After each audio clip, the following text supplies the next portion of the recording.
Fala pessoal, tudo bem com vocês? Bora atualizar as notícias do Timão porque o reforço chegou. Os números preocupantes do time na temporada e a fala positiva de Yuri Alberto. Chega mais, eu sou o Chico Garcia, inscreva-se no canal e vamos juntos.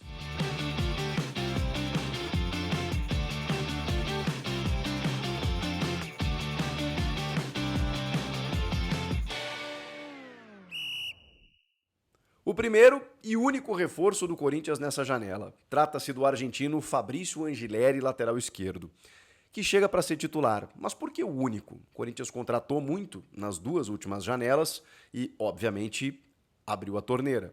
Chegou nesse ano, o Corinthians precisava dar uma segurada nas finanças, uma fechada na torneira. E aí, portanto, apenas o Fabrício Angileri. O que me espanta é que o Corinthians já tem 3 laterais, já falamos sobre isso. Então, acho que a conta é muito fácil de ser feita, né? Em algum momento, algum deles será liberado. Eu acho que o Matheus Bidu. Na minha opinião, acho que o Bidu pode alcançar o nível que alcançou ano passado, mesmo jogando muito mal esse ano, defensivamente. Ofensivamente ele sempre vai bem. Mas o Hugo, acho que não tem, já falei, né, nível para jogar no Corinthians, poderia ser liberado. E aí deixa o Bidu ali como um reserva, podendo jogar em determinados jogos em que o Corinthians precisa ser mais ofensivo, e o Palácios eu não sei o que dizer. Então o Angileri chega para ser titular. E também me espanta porque ele não atua há 9 meses, desde maio de 2024. O Angileri, ele foi muito bem no River Plate, no Getafe não teve a mesma, né, a performance, ele chega por empréstimo até o final do ano, então ele vai ter que jogar, foi contratado por indicação do técnico, então ele vai jogar. Mas ele não joga há muito tempo, vai demorar um tempinho para ele readquirir de ritmo de jogo. Ele, inclusive, foi registrado no BID, já pode ser inscrito no Paulista nessa sexta-feira e pode jogar contra o Mirassol no domingo. Mas será que já vai entrar assim depois de tanto tempo parado? Eu acho muito difícil. Pode ser que ele ganhe alguns minutos, mas começando como titular eu acho bem complicado. Inclusive para as próximas partidas, né? É muito tempo de inatividade. Mas tá claro que o Corinthians contratou um jogador para ser titular. Aos 30 anos, o Angileri chega com o estofo de ser um lateral mais equilibrado, sendo que no elenco, né, o Hugo, ele, na opinião da comissão técnica, é mais defensivo e o Bidu mais ofensivo, né?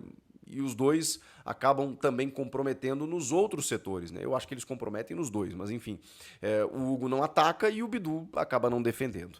Vamos lá, até o fim de 2025, o Angileri, que já está no BID, contratado por empréstimo, já trabalhou no CT, já conheceu os companheiros, já está ambientado, já chegou e vai jogar. Vai jogar porque ele foi contratado para isso. É óbvio que falta lateral direito, faltam defensores, embora o Ramon diga que não, né? Na entrevista coletiva disse que não. Temos vários defensores aqui. Quantitativamente, sim. E qualitativamente. Será, Ramon? O fato é que o Corinthians não vai dar para ele, o clube não vai dar para ele esse reforço até esta sexta-feira, quando fecha a janela. Só agora, na metade do ano. O Corinthians vai com o que tem até o fim do Paulista e o início do Brasileiro e a sequência da Libertadores e depois a Copa do Brasil. E isso é preocupante. Mais preocupante ainda é porque existe um levantamento que é bizarro, gente. É bizarro.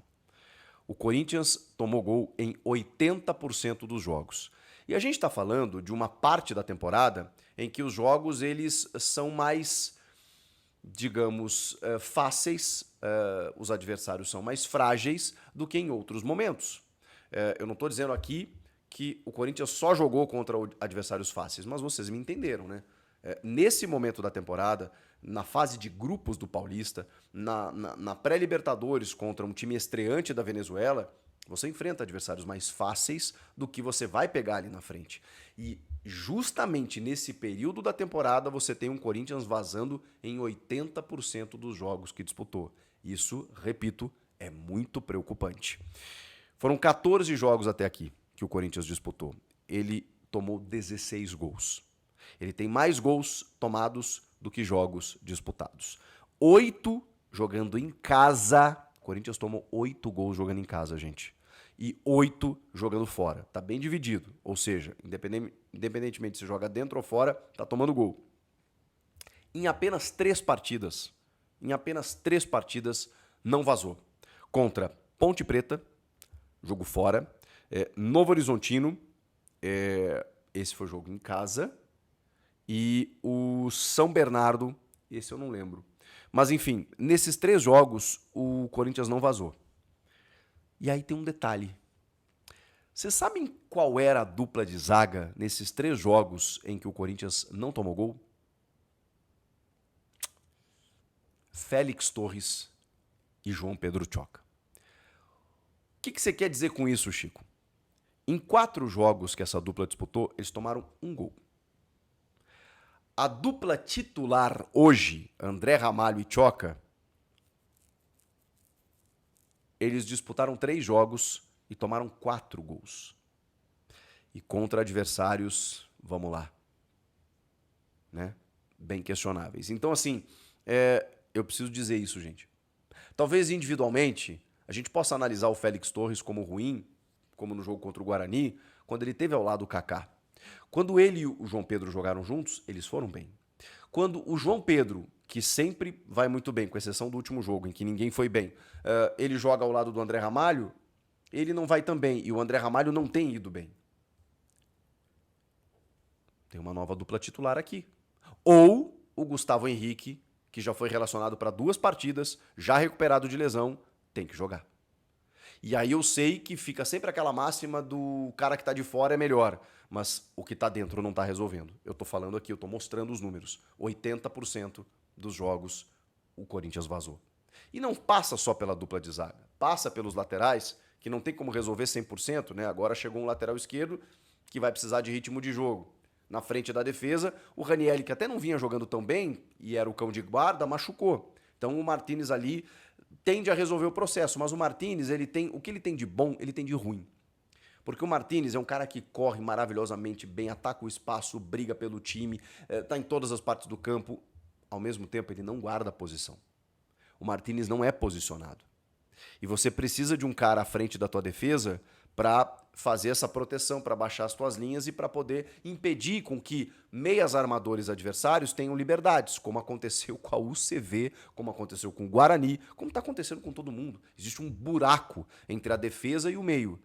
E precisa de um jogador ali que talvez possa até ser o Alex Santana, que é um cara bem brigador para poder cumprir essa função. Mas ele tem que ser testado ali. Normalmente ele entra numa segunda função, ou na vaga do Carrilho, ou na vaga do Breno Bidon. Precisa de um jogador ali. E o Martínez eu não sei se ele tem condição de ser. Ele está rendendo muito bem pelo lado direito ofensivo. O que inviabiliza também o Carrilho ali naquele setor, onde ele é muito forte, onde ele é muito bom. Embora o Carrilho se adapte, jogue pela esquerda, jogue centralizado, o Carrilho é um craque de bola. Mas enfim, tem algumas questões que o Ramon Dias precisa enxergar.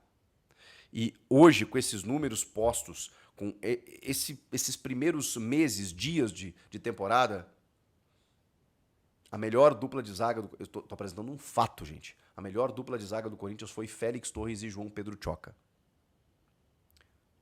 Que tenham sequência. Eu sei que é difícil barrar o André Ramalho nesse momento, mas ele não tá fazendo por merecer. E, gente, é do jogo. É do jogo. Banco de reservas não é um sepultamento para nenhum jogador. Deve servir, desde que bem administrado, como motivação para que ele retome essa condição de titular. O André Ramalho do ano passado, eu quero para ontem no time. O desse ano, ele não está merecendo. Para a gente fechar, o Yuri Alberto tranquilizou muita gente, né, na zona mista, dizendo que aquele papo, né, aquela ideia que ele tinha de sair, isso não existe mais. Ele chegou no momento em que ele pediu a negociação, tinha uma proposta muito boa do Southampton, outra dos Wolves, né, mas especialmente do Southampton, ele quase saiu.